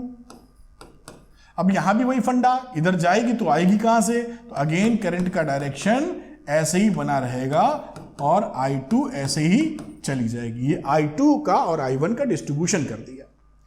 अब हम लोग इसमें बाकी चीजें कर सकते हैं। इसी की बात करें तो V = IR हो जाएगा, पोटेंशियल ड्रॉप लेने की बात करें तो यहां इस लूप की बात करो, अगर फर्स्ट लूप की, फर्स्ट लूप का मतलब इसका नाम A B लिखा था, तो मैं इसको C D E F G H, ये चारों कोनों के नाम मैंने दे दिए रेड कलर से। उम्मीद है आप डिमार्केशन कर पा रहे होंगे। अब यहां पर इस बात को देखते हुए मैं अगर KVL अप्लाई करता हूं, और लूप कौन सा लिया है, अगर यहां बात करूं, सपोज करिए A से स्टार्ट किया है, A C D E A। इसमें तो बहुत सिंपल सी बात है, फिर भी आपको बता रहा हूं। A से चले, इस बैटरी में प्लस टर्मिनल पे जा रहे हो 4 वोल्ट, 4 ही लिख देना चाहिए, V लिखना ठीक नहीं, आप वेरिएबल समझ सकते हैं, तो मैं 4 लिख देता हूं। आगे बढ़े इधर, फिर इसमें करंट की डायरेक्शन और आपकी डायरेक्शन एक ही है। आप कौन सा पाथ अभी फॉलो कर रहे थे, एंटी क्लॉकवाइज, तो IR माइनस हो जाएगा, यानी -I1 × R, और कहां पहुंच गए, वापस VA पे पहुंच गए। VA कट गया, V = IR लगा सकते थे डायरेक्ट, लेकिन क्योंकि किरचॉफ लॉ पढ़ रहे हैं तो मैं उसी का हिसाब बना रहा हूं। अब यहां पर I1 की वैल्यू कितनी हो गई बेटा, कैलकुलेट कर लो, 1 एम्पियर आ गई। I1 इधर चला जाएगा, 4 से 4 कट जाएगा, 1 एम्पियर की वैल्यू आते हुए दिख रही है यहां पर। आगे बात कर लीजिए यहां की, तो इसी तरह यहां निकालो। इस लूप की बात करो, तो आप इस लूप की बात करेंगे तो लूप कलर थोड़ा बदल लेना चाहिए, और कहीं से स्टार्ट हो जाओ, मैं H पकड़ लेता हूं, F पकड़ लेता हूं, B G H, और यहां भी पाथ आपने ऐसे फॉलो कर लिया, कोई दिक्कत नहीं। ये VH से शुरू हुए, फिर जिस डायरेक्शन में करंट है उसी डायरेक्शन में आप बढ़ रहे हो, तो I2 × 2, फिर आगे चले गए, फिर ये, फिर -I2 × 2, ऊपर चले गए, बैटरी में प्लस की डायरेक्शन में जा रहे हो, प्लस 8 वोल्ट बराबर VH कट गया, और वैल्यू कितनी आ गई यहां पर, -4I2 + 8 = 0। तो I2 की वैल्यू हो गई 8/4, यानी 2 एम्पियर। ये देखिए I2 और I1 आपने फाइंड आउट कर लिया, ये तो कोई बच्चों का काम था, उसमें था ही क्या। अब देखिए हमें जो वोल्टेज डिफरेंस निकालना है VA VB में, तो आप फॉर वोल्टेज, तो हम पाथ क्या फॉलो करते हैं, जो आसान सा दिख जावे। तो चलिए कोई नहीं, तो हम A से शुरू करते हैं, E जाते हैं, D जाते हैं, H जाते हैं, कहाँ पहुंचना है, और G जाते हैं और B पहुंचते हैं, ऐसे बना दिया। ये पाथ फॉलो करेंगे, तो स्टार्ट करेंगे VA से, VA फिर VE गए, तो इसके अपोजिट डायरेक्शन में जा रहे हो, पोटेंशियल अप हो जाएगा, I1 1 है तो I into R 1 ampere into 4, तो आप कर दोगे 1 एम्पियर इंटू 4 पोटेंशियल गेन किया। आगे बढ़े, इसमें कोई दिक्कत नहीं, इसमें करंट थी ही नहीं तो किसी काम का नहीं रहा। आगे H पे पहुंचे, इसमें चले, ये प्लस से माइनस जा रहे हो, -8 वोल्ट, और आप कहां पहुंच गए, VB के ऊपर। देखिए अब यहां से आप देख पा रहे हैं कि VA माइनस VB अगर आप करते हैं तो क्या हो जाएगा, 8 - 4 यानी 4 वोल्ट आपका आंसर आ गया। बस, तो लॉजिक समझना था, कॉन्सेप्ट पकड़ना था, इसलिए इस सवाल को लिया है। बहुत ज्यादा सरल सवाल, तो इसको वीडियो पॉज करें, नोट डाउन कर लें, जिससे सारे फंडे एकदम सॉलिड तरीके से क्लियर हो जाएं आपके। तो उम्मीद करते हैं आपने इसको नोट कर लिया होगा। अगले सवाल का रुख करते हैं और देखते हैं हमारे लिए अगले सवाल में क्या है। तो इस क्वेश्चन में देखते हैं, लिखा in the circuit shown in the figure, वो सर्किट शोन है। Find the potential difference between point B and E. ये देखिए बी पॉइंट, ये उम्मीद है दिख रहा होगा, ई कहाँ है, ये है। इन दोनों के बीच में पोटेंशियल डिफरेंस हमको निकालना है। तो पोटेंशियल डिफरेंस निकालने के लिए हमको करंट चाहिए होगी पहले, तो कहीं कुछ करंट मान लीजिए, कहीं से स्टार्टिंग कर लीजिए। तो सपोज करिए सबसे बड़ी बैटरी दिख, आप कहीं से करंट मान सकते हैं। 6 वोल्ट की है तो मैं 6 वोल्ट से शुरू कर देता हूं। मान लीजिए यहां से करंट आपने फ्लो कराई I1, पॉजिटिव टर्मिनल से निकाली। अब ये I1 तो ये तो सेम पाथ है, तो यहां तो I1, यहां तो I1। अब यहां जब पहुंची जंक्शन पे तो यहां पर बट सकती है, डिवाइड होगी। मान लीजिए किसी डायरेक्शन में चली गई I2, इस डायरेक्शन में चली गई I2, आने वाली करंट जाने वाली की बराबर है, तो इन दोनों का सम इसके बराबर होना चाहिए। तो I1 में से I2 निकल गया, तो ये I1 माइनस I2 करंट इधर निकल ली, I1 माइनस I2। अब इसमें से देखिए ये करंट I2 इधर जा रही है, इसमें I2 इधर जा रही है, और यहां भी I2 जा रही है। यहां करंट I1 माइनस I2 आ रही थी, I1 माइनस I2, ये दोनों मिल गई और वापसी कितनी करंट की हो गई, I1 की। इस तरह से आपने KCL लगाते हुए कॉन्फ़िगरेशन को सेट कर लिया। अब इसको वीडियो पॉज करके एक बार देख लीजिए, क्योंकि शुरुआत तो यहीं से होनी है। अगर करंट का KCL ही गलत लगा दिया, करंट का डिस्ट्रीब्यूशन ही गलत हो गया सर्किट में, कबाड़ा। खैर कर लेंगे, बहुत ही सरल होता है, जोड़ना घटाना और है क्या। खैर अब लूप लेते हैं, तो ABCD बना हुआ है कि नहीं, तो एक लूप ले लेते हैं, कई 2-3 लूप लेने पड़ सकते हैं, लेकिन पहला लूप लेते हैं। लूप कंसीडर करते हैं, कौन सा, A से शुरू करते हैं। तो ABC FA, ये देखिए, और पाथ यही फॉलो कर, जो लूप लिखा उसी को फॉलो कर रहे हैं। पाथ कौन सा कलर लें, ऐसे ही फॉलो कर रहे हैं, मतलब जिस सीक्वेंस में लिखा है उसी सीक्वेंस में हम पाथ फॉलो करते हैं हमेशा, जिससे ज्यादा झंझट महसूस ही ना हो। खैर शुरू करते हैं बात करना। तो VA पे शुरू किए, तो VA लिख दीजिए पोटेंशियल। उसके बाद आगे चले तो माइनस पे आ रहे हैं, तो -2 वोल्ट। फिर VB चले, जिस डायरेक्शन में आप जा रहे हैं उसी डायरेक्शन में करंट है, ड्रॉप हो जाएगा, तो -2 I2। फिर C पर पहुंचे, फिर C से ऊपर गए तो माइनस टर्मिनल पे है, तो -4 वोल्ट का ड्रॉप हो गया। फिर आगे बढ़े, जिस डायरेक्शन में जा रहे हैं उसी डायरेक्शन में करंट जा रही है, तो -4 I2, और वापस पहुंच गए VA के ऊपर। ध्यान से देखिए एकदम प्रेम पूर्वक। अब यहां पर देखिए ये VA जाएगा कट, और वैल्यू कितनी आ जाएगी, 4 2 6 4 2 6 I2। तो ऐसा लग रहा है कि जो I2 की वैल्यू है -1 एम्पियर आती हुई दिख रही है। I2 is equal to -1 ampere. अब देखिए हमको तो मालूम नहीं था साइन किधर हो, आपने ये I2 जैसा समझा वैसा बनाया, लेकिन असल में ये करंट F से A नहीं जा रही है, असल में ये करंट जा रही है A to F। निगेटिव आने का ये मतलब हुआ कि करंट का जो डायरेक्शन आपने पकड़ा था उसकी अपोजिट डायरेक्शन में करंट जा रही है, बस इतना ही तो है। खैर -1 एम्पियर हो गया। अब दूसरा लूप पकड़ते हैं, जिसे आप कह सकते हैं CDEFC, ये वाला लूप पकड़ लो। तो यहां निशान बना देते हैं ऐसे, इसमें लगाएंगे। तो अगला लूप पकड़ते हैं, क्लोज लूप पकड़ रहे हैं, और उसको लिख सकते हैं क्या, CDEFC, ये हो गया क्लोज लूप। शुरू कर दीजिए C से, तो लिख दो VC पोटेंशियल। जिस डायरेक्शन में करंट है उसी डायरेक्शन में बढ़ रहे हो तो पोटेंशियल ड्रॉप हो जाता है, तो -4 I1 फिर आगे बढ़े, सेल पड़ा रास्ते में, पॉजिटिव टर्मिनल की तरफ जा रहे हो तो 6 वोल्ट हो गया ऐड, गेन जो तरीका सिखाया आपको। आगे बढ़े, जिस डायरेक्शन में करंट है उसी डायरेक्शन में मूव किए तो ड्रॉप हो गया पोटेंशियल, तो माइनस, और करंट थी इसमें कितनी, I1, तो I1 इंटू 2 माइनस 2I1। फिर आप पहुंच गए F पर, फिर इस सेल में पहुंचे, प्लस की तरफ जा रहे हो तो plus 4 volt is equal to VC। ये देखिए ये कहानी बनी, VC minus 4I1 plus 6 minus 2I1 plus 4 is equal to VC।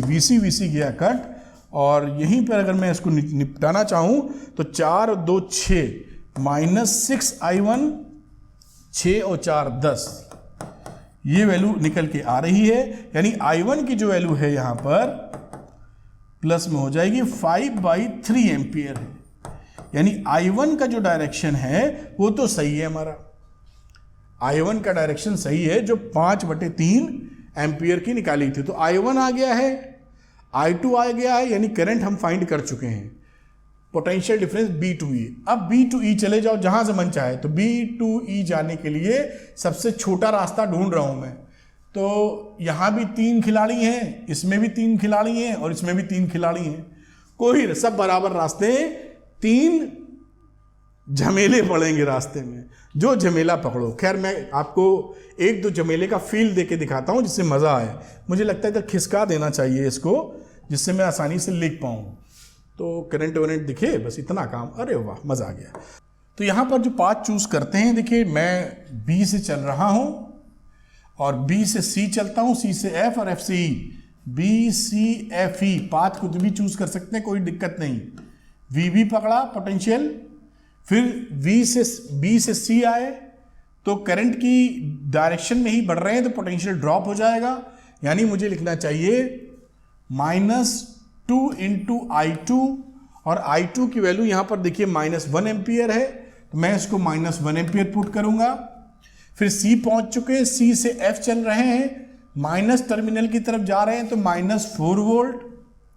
F पहुंचे और F से E जा रहे हैं, ये I1 करंट थी, इसकी विपरीत दिशा में जा रहे हैं, अपोजिट डायरेक्शन में, तो वोल्टेज गेन हो जाएगा, यानी +2 इंटू I1, और I1 की वैल्यू है 5/3, तो 2 इंटू 5/3, और ये टोटल कहां पहुंच गए, E पर, तो VE के बराबर। अब यहां पर देखिए मैं लिख देता हूं VB, ये हो जाएगा प्लस का 2 और ये माइनस का 4, ये 10/3 बराबर VE। यानी यहां पर अगर मैं लिखना चाहूं तो VB लिखूं, ये हो गया -2, तो 10/3 अपॉन -2 VE डायरेक्ट लिख देना चाहिए। मैं आपको कुछ ज़्यादा ही समझाने लगा हूं। तो ये 3 हो गया, ऊपर 10 हो गया, 10 - 4 अपॉन 3, आप समझ ही रहे हैं। 10 - 6 सॉरी 10 - 6 इसको हटा देना चाहिए। तो यहां पर मुझे लिखना चाहिए 10 - 6 इज इक्वल टू VE। अब आप समझ चुके हैं, VB plus 4/3 is equal to VE, और अगर आप लिखते हैं VB माइनस VE तो वैल्यू आती है 4/3 वोल्ट। ये आपका आंसर हो जाएगा, दिस इज योर आंसर। आप VB हमारा कम वोल्टेज पर है और VE ज्यादा पर है, इसी वजह से निगेटिव आया है। अब आपके मन में अगर ये प्रश्न उठ जाए कि सर आपने ये पाथ लिया था, सर मैं ये नीचे वाला पाथ लेना चाहता हूं, या सर मैं ये ऊपर वाला लेना चाहता हूं, तो भी आंसर सेम आएगा। देखिए मैं एक का करके दिखा देता हूं आपके लिए, जैसे आपको कॉन्फिडेंस बढ़ जाए।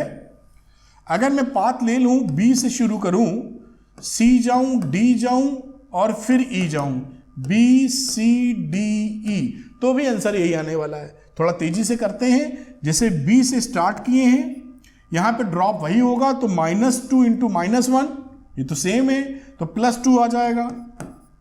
समझ गए? इसमें आ जाओ, जिस फिर से ड्रॉप होगा तो 4 इंटू I1, तो +4 इंटू, प्लस नहीं लिखना चाहिए, ड्रॉप हो रहा है तो माइनस लिखेंगे यहां पर, -4 इंटू -1, क्योंकि करंट की वैल्यू I2 की वैल्यू, सॉरी इसमें I1 करंट है, तो I1 अगर करंट है तो I1 की वैल्यू 5/3 है, ये रहा 5/3। आगे चले तो प्लस 6 वोल्ट ऐड कर दीजिए, अब पहुंच गए आप वी के ऊपर, बस इसको सॉल्व कर लीजिए, आंसर वही आएगा। तो वी भी लिखता हूं, ये 20 है, यानी कि मुझे 3 एलसीएम ले लेना चाहिए, और यहां वैल्यू आ जाएगी 6 - 20 + 18 = VE। अब यहां पर देखिए तो ये हो गया -2, यानी VB - VE की जो वैल्यू है अगेन -4/3 वोल्ट आ गई। तो कोई भी पाथ देखो, ये बाइनस भी -2 आएगा, 6 में से 2 घटा 4/3 उधर जाएगा तो -4/3। कोई भी पाथ आप फॉलो कर लेंगे बी से ई जाने में, आपका आंसर चेंज नहीं होने वाला। ठीक, तो इस तरह से कॉन्फिडेंस गेन कीजिए। मैं इसको दिखाता हूं, आप स्क्रीनशॉट या नोट डाउन कर लें इस सवाल को, जिससे आपके पास रेफरेंस के तौर पर समझना आसान रहे। तो यहां पर आप वीडियो पॉज कीजिए और नोट डाउन कीजिए बेटा। पॉज करके नोट कर लिया होगा, थोड़ा मैं इसको इधर लेके आ जाता हूं, जिससे आप बातों को बेहतर तरीके से समझ सकें। ये वीडियो पॉज करिए और नोट डाउन कर लीजिए। आपने देखा कि किस तरह से सवालों को निकाला जाता है। चलते हैं अगले सवाल पर। तो बच्चों करते हैं अगला सवाल, और इस सवाल में हम लोग कैपेसिटर वाले सवाल को इंक्लूड किए हैं, जिससे कि आपको और अच्छा कैपेसिटर जब सर्किट में होता है तो उसको कैसे हैंडल करते हैं उसकी भी जानकारी मिल जाए। आइए चलते हैं, शुरू करते हैं। तो यहां पर देखिए दिया इन द गिवन सर्किट, बाजू में सर्किट बना हुआ है, E1 3E2 और 2E3 की वैल्यू 6 वोल्ट है। देखिए इसको ध्यान से। अब E1 कहाँ है, देखिए E1 है यहाँ, ये बैटरी लगी है, सेल लगा है। तो मैं थोड़ा सा इसको नीचे करता हूँ जिससे वैल्यू लिखूँ तो आसानी से पढ़ पाएँ आप। मैं कलर थोड़ा चेंज कर लेता हूँ। तो E1 की वैल्यू है 6 वोल्ट, देखिए ये हो गया 6 वोल्ट। इसी तरह E2 कितना हो जाएगा, 2 वोल्ट, तो E2 इज 2 वोल्ट। और E3 हो जाएगा 3 वोल्ट, E3 इज 3 वोल्ट। तो ये जो उन्होंने डाटा दिए थे वो मैंने उस तरीके से लिख लिए हैं। आगे चलते हैं, R1 R2 का जिक्र करते हैं। तो R1 6 ओम है, तो R1 कहाँ गया, ये है 6 ओम। इसके बाद R4 कितना हो जाएगा, 3 ओम, R4 इज 3 ओम। R3 और इसकी वैल्यू दे रखी है 4 ओम, R3 इज 4 ओम। और R2 की वैल्यू 2 ओम है, R2 कहाँ है, ये 2 ओम्स। और साथ में कैपेसिटर 5 माइक्रोफैरेड का है। ये देखिए जो डाटा दिए, define the current in R3, ठीक है। ये मैंने सारी वैल्यूज लिख दी हैं अकॉर्डिंग टू क्वेश्चन। और अब हम लोग निकालेंगे करंट R3 के अंदर। R3 किधर को है, R3 इधर है, इसके अंदर हमको करंट चाहिए। तो पहले हमें करंट का डिस्ट्रीब्यूशन करना होगा। जहां से भी करंट आप मानना चाहते हैं निकालना शुरू कर दीजिए। 6 वोल्ट की बैटरी मुझे दिख रही है इधर बड़ी, मैं इसी से शुरू कर देता हूं। मान लीजिए इससे करंट हमारी चालू हुई I1, यहां पर I देखिए I1 इस पॉइंट पर जंक्शन में पड़ के डिवाइड हो जाएगी। अगर ये डिवाइड होती है तो किसी 2 डायरेक्शन में ले लीजिए कि एक डायरेक्शन में टूट के कुछ और गई, दूसरे में टूट के कुछ और गई। तो यहां पर मैं अगर निकालूं तो मैं यहां लिख सकता हूं बेटा, इसी को ब्रेक कर लीजिए अगर आप करना चाहिए, वरना एक और करंट को आप फ्लो करा सकते हैं, E3 से भी फ्लो करा सकते हैं। मान लीजिए E3 से आपने करंट पकड़ ली I2, तो ये करंट I2 हो जाएगी। अगर नहीं कराएंगे तो एक ही को लेके चल सकते हैं, कोई परेशानी नहीं है, थोड़े कैलकुलेशन वगैरह हो जाती है बस। यहां से E2 शुरू हुई, यहां से E1 आई, यहां पर क्या चला गया, I1 + I2, I1 + I2। ये करंट यहां पहुंची, देखिए। अब क्योंकि I2 निकली थी तो यहां I2 निकल जाएगी यहां पर, क्योंकि यहां पर I2 आनी है और I1 इधर निकल जाएगी और जाने के बाद इधर चली जाएगी। अब आप सोचेंगे इधर करंट क्यों नहीं गई। देखिए इंस्टेंट शुरुआत में बस चार्जिंग लेगा कैपेसिटर। एक बार अगर चार्ज हो गया तो डीसी करंट को अलाउ नहीं करता कैपेसिटर आगे जाने के लिए। तो इस आर्म में तो कोई करंट जाएगी ही नहीं। एक बार चार्ज हो गया कैपेसिटर, बात खत्म। जितनी देर वो चार्ज होता है तब तक के लिए इंस्टेंट करंट फ्लो होती है, मतलब उतनी देर के लिए, बहुत ही कम समय के लिए। तो ये बात हम समझ गए कि हमारी जो ये आर्म है इसमें कोई करंट नहीं। इसका नाम लिख देते हैं कुछ ABCD करके, रेड कलर ले लेता हूं और यहां लिख देता हूं इसको A B C D E F G, इसको लिख दो H, बहुत कुछ लिख दिया है, संभाले रहिएगा, H, ठीक है। सारे मैंने काफ़ी कुछ फिगर्स लिख दी गई हैं, इसको थोड़ा बड़ा करके दिखाना पड़ेगा, या ध्यान से आप देखिएगा तो समझ जाएंगे, है बहुत ज़्यादा आसान। ठीक है, अब किरचॉफ का लूप लॉ लगाने की बारी आ जाती है। तो कैसे भी लूप लगाने की शुरुआत कर दीजिए। अब देखिए मैं यहाँ लूप लॉ लगाता हूँ। पहले मैं लूप में लिख देता हूँ, ये लूप लिखा और पहले वाला लूप पकड़ लेता हूँ जिसे मैं बोल रहा हूँ A B H G A। आप समझ गए होंगे, मैं इसको और ज़्यादा नहीं कर रहा हूँ, बहुत ज़्यादा हो जाएगा। तो ऐसे A से लेके आप ऐसे चल रहे हैं A B H G A। अब यहाँ पे किरचॉफ लॉ लगा दीजिए। शुरू किया आपने कहाँ से? A से, तो ये VA लिख लें और VA के बाद आप VB तक आए, करंट सेम, कुछ भी चेंज नहीं हुआ, कंडक्टर है। और B से आप चले H की तरफ, तो B से H की तरफ करेंगे तो करंट की डायरेक्शन में मूव कर रहे हैं तो पोटेंशियल ड्रॉप हो जाएगा। तो -4 इंटू I1 प्लस I2। अब तक आप समझ चुके हैं कहानी। H से G में गया, कोई चिंता नहीं, 6 वोल्ट पॉजिटिव टर्मिनल की तरफ जा रहे हैं तो लिख दोगे +6 और पहुंच गए वापस VA में। अब आप जान रहे हैं VA कट गया और यहां पर आप I1 प्लस I2 की वैल्यू लिख सकते हैं जो कि आपके सामने है। I1 प्लस I2 की वैल्यू आ जाएगी 3/2। ये इक्वेशन नंबर 1 कह सकते हैं। भाई इसको इधर ले जाओगे 6/6/4 मतलब 3/2। ये I1 प्लस I2 की वैल्यू होगी। अब दूसरे लूप के लिए अप्लाई कर दीजिए। एक और लूप लेते हैं, उसके लिए KVL लगा रहे हैं। यहाँ पे क्या लगाया था? KVL। अब इसी तरीके से B से स्टार्ट कर दो, तो B C D E H B इस लूप में लगा दो। अगर आपको ये सोचना पड़े कि कौन सा लूप लें, तो देखिए जो आप ऐसे लूप पकड़िए जिसमें करंट और जो भी आपका लोड है वो शामिल हो उसमें अधिक से अधिक, तो आप निकालने में मदद मिलेगी आपको। सारी चीज़ अगर इंक्लूड कर लेंगे तो I1 I2 वगैरह निकल आएगा। क्योंकि यहाँ पर हम लोग किस दिशा में जा रहे हैं? I1 I2 लगाने के लिए। एक इक्वेशन यहाँ से मिली, दूसरी और चाहिए, जहाँ से दूसरी मिल जाए वो लगा दीजिए। खैर, अब यहाँ पर बात शुरू करते हैं। तो यहाँ से VB से स्टार्ट कर दीजिए। VB के बाद C पर गए, सेम वायर था, कोई दिक्कत नहीं। फिर यहाँ गए तो पोटेंशियल अप हो जाएगा क्योंकि अपोजिट डायरेक्शन में है, +3 इंटू I2। फिर आगे बढ़े, निगेटिव टर्मिनल में है 3 वोल्ट। फिर आगे बढ़े, फिर निगेटिव में है -2 वोल्ट। यहाँ पर आप गए तो करंट की डायरेक्शन के विपरीत, तो +2 ओम इंटू I2 यानी 2I2। फिर यहाँ के बाद आप आगे बढ़े, फिर इसकी विपरीत दिशा में है तो 4 into I1 plus I2 +4 into I1 plus I2। और ये कहाँ पहुँच गए? VB के ऊपर। अब देखिए यहाँ पर VB और VB तो हो गया कैंसिल। अब ये वैल्यू देखिए कितनी आने वाली है। ये वैल्यू आ गई 3I2 -5 और ये हो गई 2I2 और ये 4I1 plus 4I2 is equal to 0। इन दोनों को सॉल्व करके I1 I2 निकाल लेंगे हम लोग अभी। अब चलते हैं आगे। देखिए तो ये हो गई, I1 को जोड़ो तो I1 तो 4 ही I1 है, I2 हो गए 4, 2 6 और 3 9 और ये वैल्यू हो गई 5 उधर ले जाओ तो 5 के बराबर हो गई। तो ये इक्वेशन आपको दिख रही है।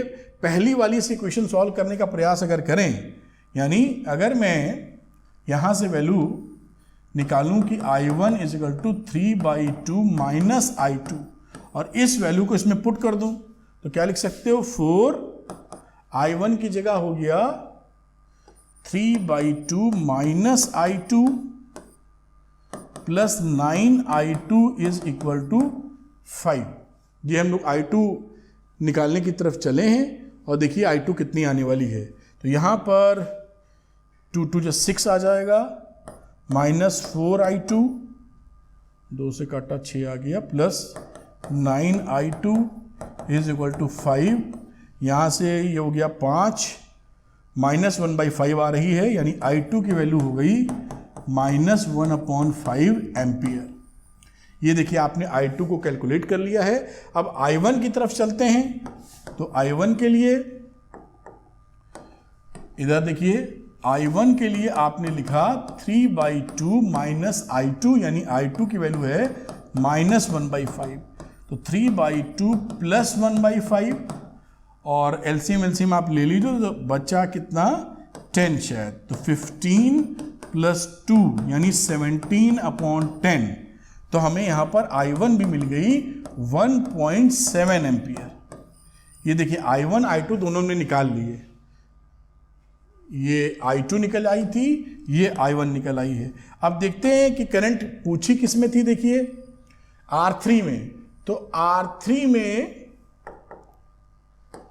R3 हमारा था ये, इसमें करंट I1 प्लस I2 है, तो I1 प्लस I2 करंट कितनी होगी, करंट इन I3। तो यहां पर लिख लीजिए बहुत आसानी से, current in R3 will be I1 plus I2। अभी हमने डायग्राम देखा है, तो उसके हिसाब से या इक्वल टू का साइन लगा लो यहां, और ये हो गया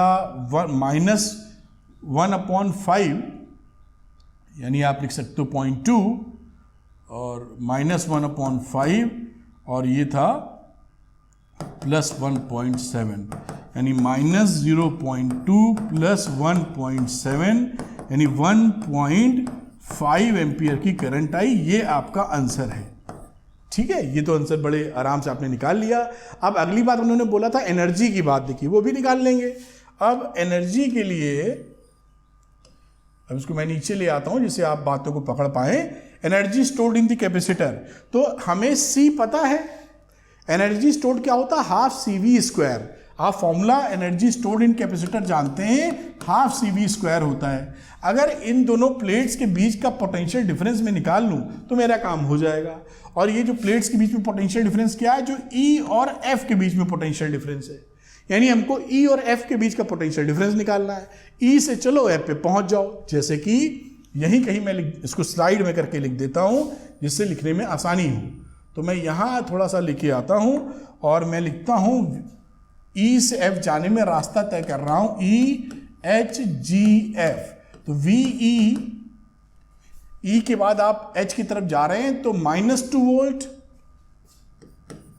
फिर इसके बाद करंट की डायरेक्शन से विपरीत तो +2 ओम, और साथ में I2 की वैल्यू, और I2 की वैल्यू हमारी कितनी आई थी, I2 की वैल्यू आई थी 1.7 एम्पियर, जब तक माइनस में आई थी 1.5 एम्पियर, तो इसमें थी -1.5 एम्पियर। और फिर ये चले गए इधर, तो इसमें कोई करंट थी नहीं, ये तो किसी काम का है नहीं, सीधे हम लोग पहुंच गए इस पे VF पर। तो VE माइनस VF अगर लिखूं, सब प्लस हो गया, 2 + 2/5, यानी ये वैल्यू आ रही है कितनी बेटा, 12/5, 2.4 वोल्ट। ये देखिए निकल आया। अब एनर्जी स्टोर्ड, तो E की वैल्यू हुआ करती है, जैसा आप जानते भी हैं, stored in capacitor CV², half लिखिए। C की वैल्यू थी 5 माइक्रोफैरेड, तो 5 × 10⁻⁻6 लिखिए। V की वैल्यू लिखिए 2.4 का स्क्वायर। अब इसको जब आप सॉल्व करें तो वैल्यू आ जाएगी 1.44 × 10⁻⁻5 जूल। और इस तरह से देखिए आंसर आ गया आपका। मैं हट के स्क्रीनशॉट भी देता हूं आपको, ध्यान से समझ लीजिए वीडियो पॉज करके। तो ऐसे सर्किट्स जिनके अंदर कैपेसिटर भी इन्वॉल्व हैं, आप इस तरह हैंडल कर लीजिए प्रेम से, कोई दिक्कत की बात ही नहीं है। तो किसी भी तरह का सवाल हो जाए, वो नीट में हो, जेई में हो, बोर्ड एग्जामिनेशन में हो, आप बहुत ही आराम से कर सकते हैं यही रूल लगा के। तो मैंने हर तरह का सवाल लिया, वीडियो पॉज करें और नोट डाउन करें बेटा। ये मैं थोड़ा ऊपर ले जाता हूं, वीडियो पॉज कर लें और नोट डाउन कर लें, जिससे आसानी से रेफरेंस आपके पास रहे, और स्क्रीनशॉट या जो भी है नोट डाउन कर सकते हैं आप। फिर मैं इधर शिफ्ट कर देता हूं, और ये सर्किट डायग्राम था और मुझे यहाँ कहीं आके रुकना चाहिए। तो इस तरीके से आप नोट कर सकते हैं। और आपने देखा कि इन क्वेश्चंस को लगा लीजिए आप, आपको सुपर कॉन्सेप्ट मिलेगा, बहुत ही आसान है। अगर आप इतना सीख जाएंगे, पक्का बता रहा हूं, आपका नीट में, जेई मेंस में एक सवाल गलत नहीं होगा। बोर्ड में तो गलत होने का प्रश्न ही नहीं उठता, उसमें तो जल्दी कैपेसिटर इन्वॉल्व नहीं करते हैं। 100 सवाल आए होंगे तो 2 में कभी इन्वॉल्व किया होगा। और नीट जेईई में तो इन्वॉल्व करते हैं, आप फटाफट सवाल निकाल सकते हैं। सारा एक्सप्लेनेशन मैंने आपको दिया। Thank you very much. उम्मीद करता हूं ये वीडियो आपके लिए लर्निंग से भरा रहा होगा और सीक्वेंस या सीरियल वाइज वीडियो आप देखते चलेंगे। जबरदस्त आपको उससे फायदा होगा। Thank you very much. Wish you all the best.